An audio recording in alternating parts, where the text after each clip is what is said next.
In today's video, I'm going to show you 5 easy sewing projects you can make to get you out of that sewing rut. We're starting out with a classic scrunchie. I love making scrunchies because they're cute, functional, and they're a great scrap busting project. All you need is the fabric of your choosing and some 1/4 inch elastic. For a standard size scrunchie, I'm working with a 28 by 4 inch scrap of fabric and 8 inches of elastic. Now for the fun part. Start by sewing the short ends of the fabric right sides together. I'm using a 1/4 inch seam allowance.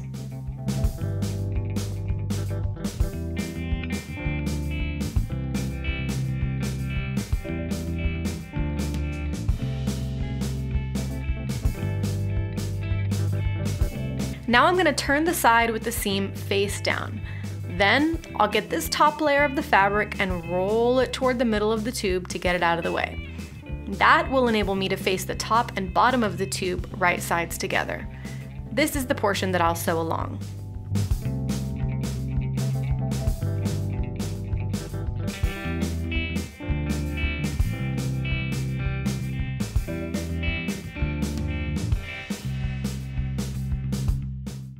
At my sewing machine, I'm sewing along these 2 layers of fabric, steering clear of the fabric I rolled earlier.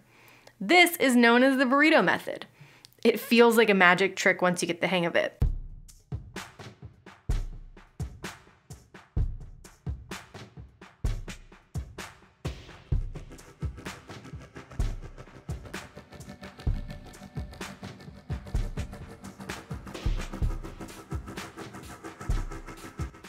When I come to the end of the fabric and I can't sew anymore without sewing through that middle roll of fabric, I will put my needle down and pull the bottom of the fabric and tuck it in the center roll of the fabric until I have 2 layers of fabric to sew through again. Then I just keep sewing like before.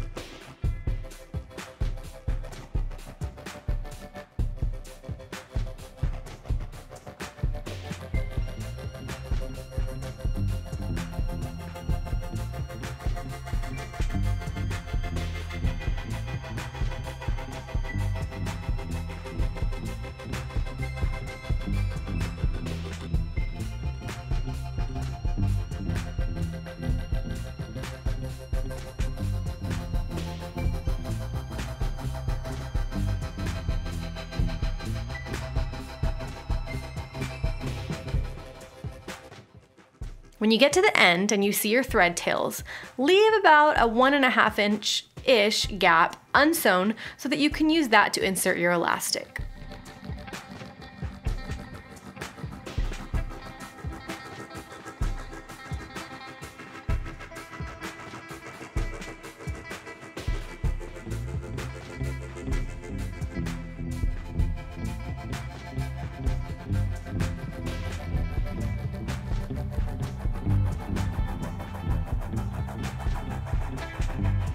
And we're almost done. Now take your elastic and feed it through the tube's opening. You can use a safety pin or an elastic threader for this step.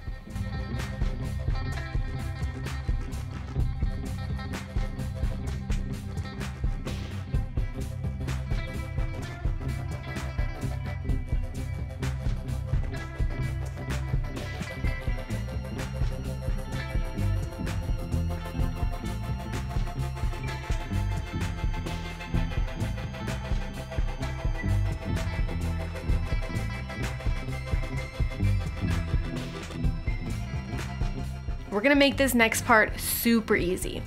Grab the ends of your elastic and make a knot with them. You will not even be able to tell that there's a knot inside your scrunchie. You can sew the ends of the elastic together if you want, but this is the lazy girl method. Now just tuck in your raw edges at the opening of your scrunchie and edge stitch those pieces together. I love that making these scrunchies gives you the opportunity to experiment with different fabrics. Some of my favorite scrunchies I've made have been from thrifted fabrics or upcycled fabrics from old t-shirts. Add a cute little tag here if you want, and boom, you're done!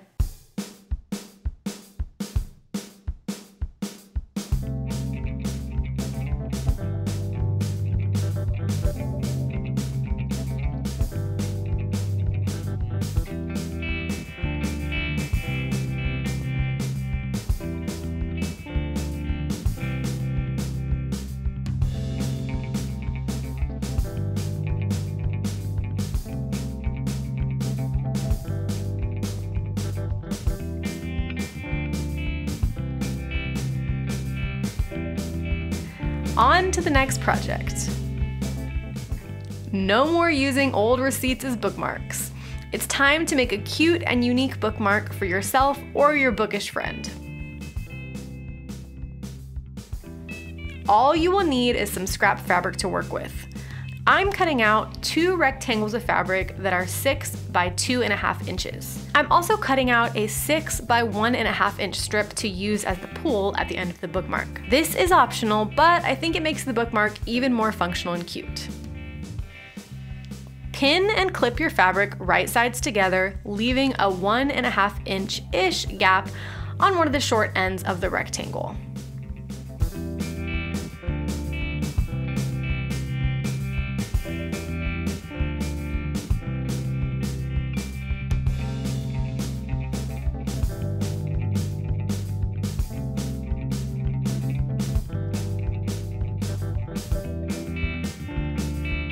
Trim the seam allowance down to reduce bulk. Turn the bookmark right side out and use a chopstick or something long and thin to poke out the corners.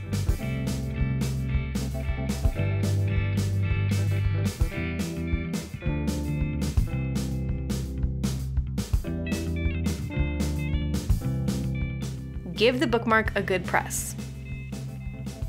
Now, if you don't want to insert the pull, just sew along the open edge and call it a day.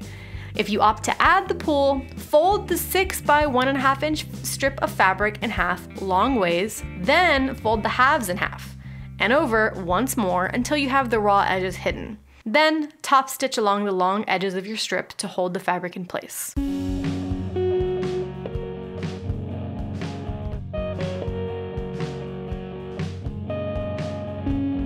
Finally, place the 2 short ends together and place those into the opening that you left at the top of your bookmark. Top stitch around the entire perimeter of the bookmark to close up the opening and give your bookmark a clean and finished look.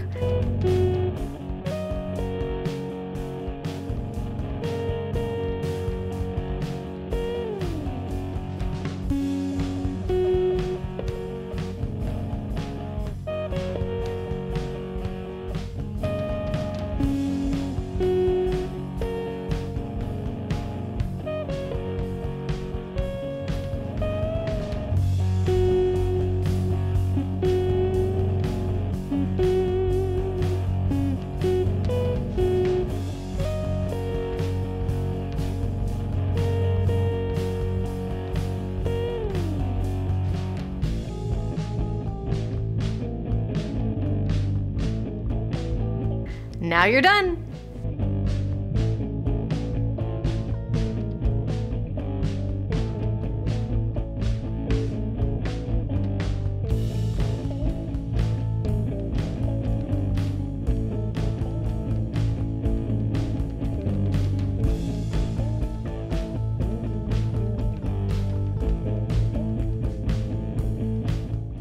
Another simple and functional project for when you can only be bothered to sew in a straight line.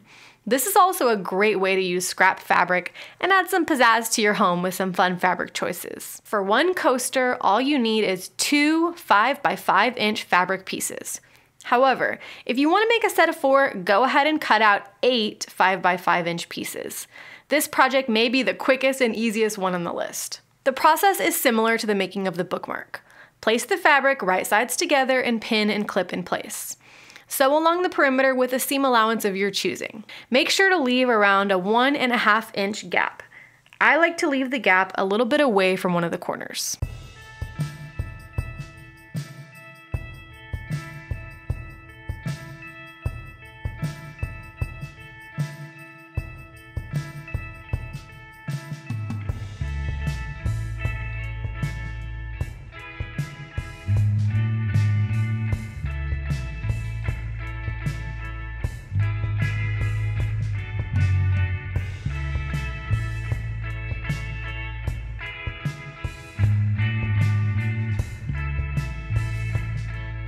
Clip the excess seam allowance, poke out the corners like you did with the bookmark, and give the coaster a good press. Then top stitch around the perimeter and look at you, you just made a coaster.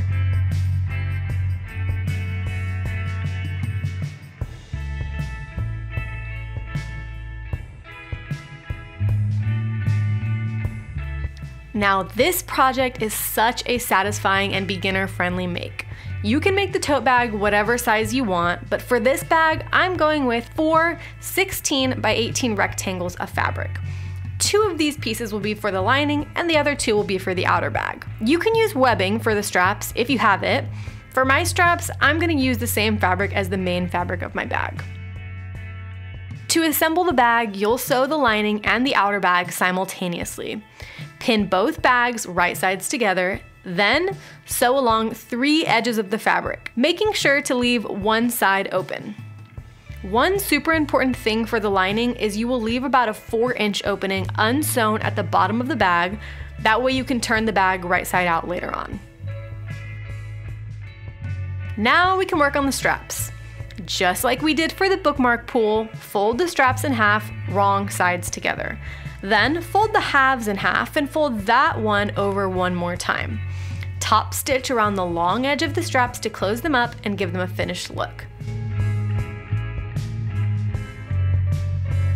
Now back to the bags we just sewed. Snip off some of your seam allowance to reduce bulk. Take your outer bag and turn it right side out.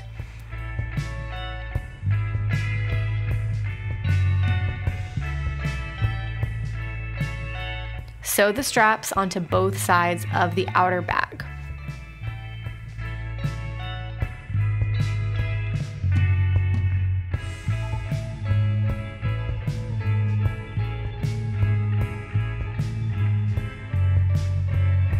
This bag is so close to being done. Now take your outer bag right sides out and insert it into the lining bag that is still inside out.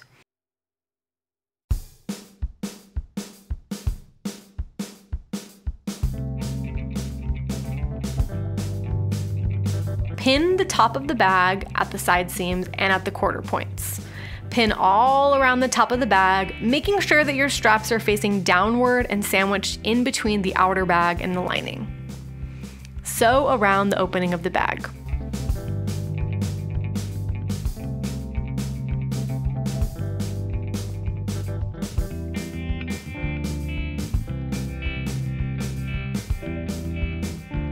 Now the magic happens. Pull the fabric out of the opening in your lining.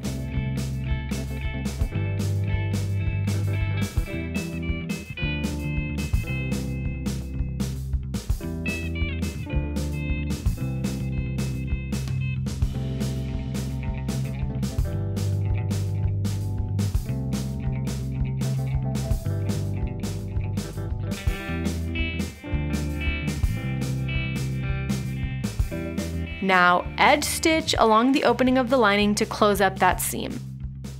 One final finishing touch that is optional, but something I like to do, is top stitch down the seam allowance at the bag's opening. I find that it gives the bag a more finished look and it helps the lining stay inside.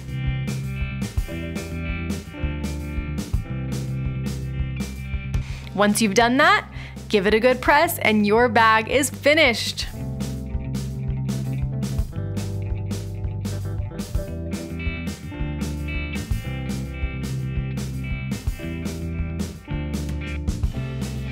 For our final project, we're making a super simple and feminine hair ribbon. You're gonna need 2 32 by 3 inch strips of fabric.